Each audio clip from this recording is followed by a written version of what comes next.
Chers amis, bonjour. Nous sommes le mardi 20 août 2024. Il est 9 heures. Quelques news de l'Arménie, de l'Artsakh et de la diaspora arménienne.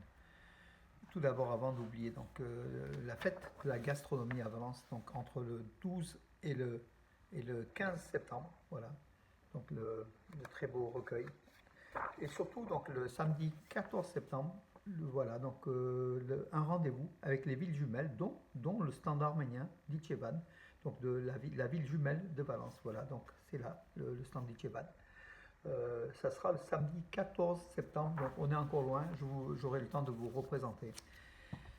Voilà, voilà. Écoutez, la Russie sera heureuse de faire quelque chose pour la conclusion de la paix entre l'Arménie et l'Azerbaïdjan. C'est ce qu'a affirmé Vladimir Poutine à Aliyev hier à Bakou. Donc il était en mission d'État, en fait, en voyage d'État, en séjour sur 2 jours en Azerbaïdjan. Donc il a rencontré bien sûr Aliyev. Il a été, comment dire, signé un certain nombre de contrats. Il a aussi évoqué le plan de paix entre l'Arménie et l'Azerbaïdjan, auquel on n'y croit pas beaucoup. Hein. Voilà, donc du côté Washington a également affirmé que Washington fera tout pour favoriser la paix entre l'Arménie et l'Azerbaïdjan. C'est la concurrence entre Moscou et Washington, hein, on le voit bien. Voilà. Et Vladimir Poutine qui a aussi affirmé qu'il relèvera à Nicole Pachinian tout ce qui s'est dit donc, concernant l'Arménie en Azerbaïdjan. De son côté, Lavrov, donc le ministre des Affaires étrangères de Russie, a affirmé que le plan, donc, de plan tripartite entre la Russie, l'Arménie et l'Azerbaïdjan, signé en novembre 2020, est toujours d'actualité, et que le déblocage des routes, des infrastructures routières était toujours d'actualité. Le seul truc, c'est le côté extraterritorial de la route qui doit traverser l'Arménie, que l'Azerbaïdjan et la Russie exigent, demandent, donc le corridor du Zangezur, dont il n'avait pas été question, mais bon, que l'Azerbaïdjan a essayé de transformer cet accord de paix, de cet accord entre donc, l'Arménie, la Russie et l'Azerbaïdjan au lendemain de la guerre de 44 jours en Artsakh. L'Azerbaïdjan veut bien sûr un corridor. Un corridor, c'est un territoire extraterritorial dont l'Arménie perd la souveraineté de cette route qui couperait en deux l'Arménie, en fait, hein, dans le Zangezur, dans le Sunik, au sud de l'Arménie. Voilà, l'Arménie n'en veut pas. Et aujourd'hui, Lavrov qui relance le plan des transports, des infrastructures routières entre l'Arménie et l'Azerbaïdjan et la Turquie pour débloquer le Sud-Caucase, c'est ce qu'il dit. Hein, voilà. Ils sont de mauvaise foi, les Russes, de toute façon. Et là, cette rencontre entre Poutine et Aliyev affirme que la Russie a choisi le camp de l'Azerbaïdjan contre l'Arménie. D'ailleurs, il n'a jamais aimé le gouvernement donc Nicole Pachinian, hein, donc le dictateur Poutine, puisque c'est un dictateur à l'exemple d'Aliyev et d'Erdogan. Voilà. Euh, Mes amis, j'avais fait une opinion donc, il y a quelques jours sur Arménews, donc Nouvelle d'Arménie Magazine, par rapport au drapeau de l'Arménie. C'est donc rouge, bleu et abricot, orange, et jamais rouge, bleu, jaune ou d'autres couleurs en fait. Hein. Et beaucoup, lors des cérémonies officielles, n'utilisent pas le vrai drapeau de l'Arménie. Et j'avais demandé au gouvernement arménien d'appliquer la constitution et d'exiger de toutes les organisations officielles le vrai drapeau de l'Arménie. Or, à Paris, au JO, donc notamment lors de la clôture, Arthur Alexanian tenait un drapeau qui était rouge, rouge, bleu, jaune, enfin jaune, oui, jaune. Nos confrères de TED.am ont interrogé le comité olympique arménien à ce niveau-là, le ministère des Sports, hein, de l'Éducation, des Sports, des Sciences et de la Culture. Euh, bon, moi j'avais fait quelques jours plus tôt, hein, peut-être qu'ils se sont inspirés, c'est pas sûr. Hein, donc, mais en tout cas, il faut respecter les couleurs de l'Arménie. Et donc la question a été répondue donc, hier par le ministère des Sports en disant que le comité olympique international et le comité olympique français étaient l'organisateur des JO de Paris 2024 et que si le drapeau n'était pas le bon drapeau de l'Arménie, il en va, c'est du ressort de ce comité. Mais l'Arménie, qui était là-bas à Paris par des ministres, par une délégation importante, n'a pas pu protester sur le terrain auprès de ce comité français d'organisation des Jeux Olympiques. Point d'interrogation.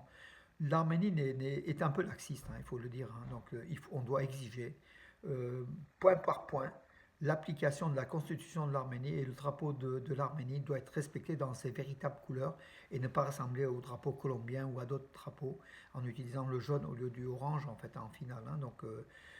Et c'est donc la question qui était donc c'est-à-dire le ministère des Sports et le Comité olympique national arménien aussi renvoient aux partenaires étrangers cette faute. Mais cette faute qui a été réalisée par des partenaires étrangers, l'Arménie est tenue aussi de surveiller, d'appliquer, de demander donc à chaque fois.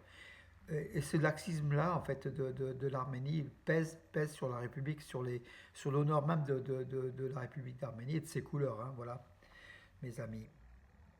Le président de la République d'Arménie, donc Vagan Khachaturian, a salué la mémoire d'Ikran Izmiryan, le milliardaire philanthrope qui habite en Suisse et qui a disparu il y a quelques jours. Il a fait beaucoup de choses à l'Arménie et continue de faire, par le biais de sa fondation Izmiryan, beaucoup de bien à l'Arménie. Voilà que sa mémoire. Il a été d'ailleurs, il a été nommé, il a reçu le titre de héros national d'Arménie il y a quelques semaines. Donc voilà, il a disparu. Et son fils, sa famille prendra la relève de la fondation donc Izmiryan qui fait des actions dont on connaît donc un élément. On connaît l'hôpital Izmiryan, le centre hospitalier Izmiryan, le centre médical à Yerevan, une grande institution, enfin un grand centre. Et il y a d'autres actions, tout plein d'actions donc réalisées par cet homme d'affaires généreux et qui était tourné vers l'Arménie, l'aide aux Arméniens, l'aide humanitaire, puis l'aide pour le développement de l'Arménie. Bravo à lui. La mission d'observation de l'Union européenne en Arménie a réalisé la 3 millième patrouille, donc 3 millième, donc c'est énorme, depuis pratiquement un an et demi qu'ils sont en Arménie, donc déployés aux frontières de l'Arménie, entre l'Arménie et l'Azerbaïdjan. Ils sont là à surveiller tous les jours, à faire des patrouilles, des missions, voilà, cette mission d'observation. Leur présence a diminué beaucoup les violations de la frontière entre l'Arménie et la violation par l'Azerbaïdjan, bien évidemment. Hein. Donc, ils sont établis dans 6 bases, 6 bureaux, donc ces forces, enfin ces observateurs de l'Union européenne. Ils sont à Yerek Natsor, ils sont à Kapan, à Goris, à Djermouk, Mardouni et Djevan. Voilà, donc bravo à eux, en tout cas. Très belle mission, sans armes avec des jumelles, des observations, des rapports précis. Bravo. Bakou inverse les rôles par le ministre des Affaires étrangères, donc Ceyhun Bayramov. Il accuse l'Arménie de demandes déraisonnées pour la signature du traité de paix. L'Azerbaïdjan ne veut pas signer le traité de paix et renvoie à l'Arménie les fautes. Alors, ce qui n'est pas du tout vrai.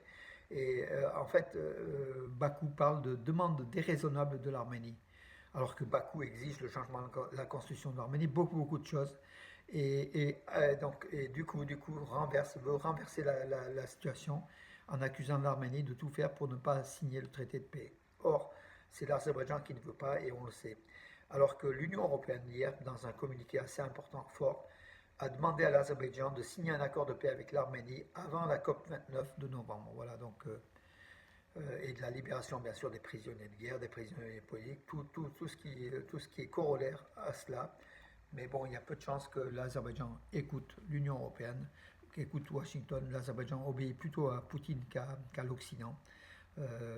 Voilà. Et cette COP29 donc à Bakou, c'est une honte d'ailleurs d'avoir accordé à Bakou qui pollue en vendant les hydrocarbures d'origine fossile et qui veut se faire passer pour un pays qui va vers le bien de la planète, justement du climat, en favorisant les énergies renouvelables. Alors que Bakou a tout intérêt à vendre son pétrole pour gagner donc, de l'argent dans les caisses de l'État pour acheter des armes pour attaquer l'Arménie. Voilà mes amis pour aujourd'hui. Je vous donne rendez-vous à demain et bonne journée. Demain, je vous annoncerai peut-être donc la messe une nouvelle fois à l'église arménienne catholique ce samedi soir à 17h30. Je vous en reparlerai demain, mes amis. Bonne journée.